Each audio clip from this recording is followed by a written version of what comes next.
Lorsque Vladimir Poutine accueille Henry Kissinger à l'aéroport, il est un peu impressionné par le monument d'histoire qu'il a devant lui.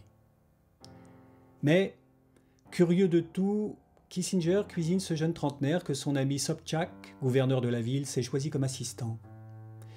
Les deux hommes se découvrent deux points communs, qui, selon Poutine, vont se transformer en une longue amitié. Ils parlent couramment l'allemand, ce qui leur permet de se passer de traducteur, et ils ont été espions en Allemagne.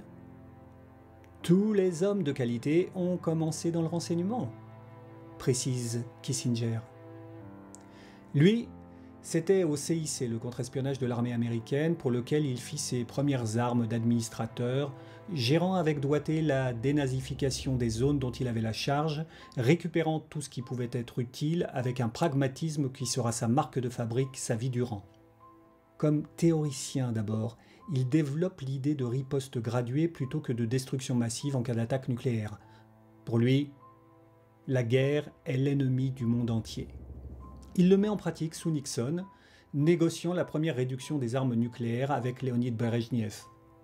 En parallèle, il rencontre les Chinois, brouillés avec les Soviétiques. Zhou Enlai s'occupe de l'étranger, Mao Tse-tung de l'intérieur.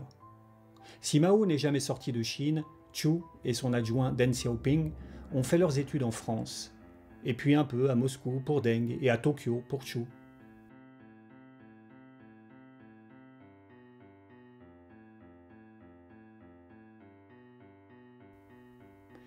Le programme franco-chinois qui finance leurs études est plutôt nationaliste. Il faut former les élites qui moderniseront le pays. Plus âgé, Zhou Enlai a déjà lu Marx en japonais lorsqu'il arrive à Montargis.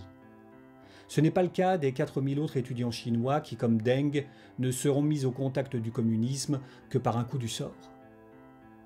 Dans l'après-guerre, les prix s'envolent et les convulsions chinoises réduisent leurs bourses. Ils doivent travailler pour vivre, et ce sont les syndicalistes de la CGT qui accueillent ces jeunes dans les usines. Du coup, ils fondent à Paris ce qui deviendra le Parti communiste chinois. Le Vietnamien Ho Chi Minh s'implique fortement et joue même un rôle au congrès de Tours avant d'être appelé à Moscou par le Comintern. Deng est lui aussi reçu à Moscou, mais les soviétiques restent méfiants. La situation chinoise est confuse. Nationalistes et communistes s'allient puis se brouillent, puis s'allient et le pays fourmille d'espions. Berlin appuie le Kuomintang nationaliste qui reçoit argent et conseils du fameux Nachrichtenstelle für den Orient nazi. Mais en 1937, l'allié japonais attaque la Chine et Berlin abandonne Chiang Kai-shek qui appelle au secours Washington.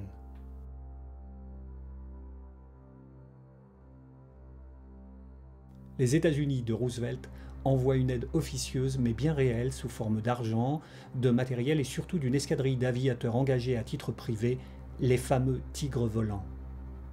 Dès l'attaque japonaise, communistes et nationalistes signent un nouveau pacte d'alliance contre l'envahisseur étranger. Les soviétiques fournissent des armes à Mao Tse-tung, puis après quelques escarmouches frontalières, signent un pacte de non-agression avec Tokyo qu'ils respecteront jusqu'en septembre 1945, n'attaquant le Japon qu'un mois avant la fin de la guerre. Du coup, ils cessent toute aide au Parti communiste chinois qui ne reçoit plus de soutien que des Américains. Roosevelt soutient autant les hommes de Chiang Kai-shek que ceux de Mao.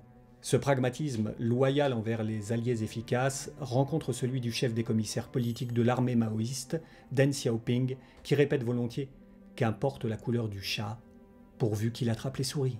C'est donc avec Deng, depuis peu aux affaires étrangères, que Kissinger prend contact pour essayer de mettre fin à la guerre du Vietnam.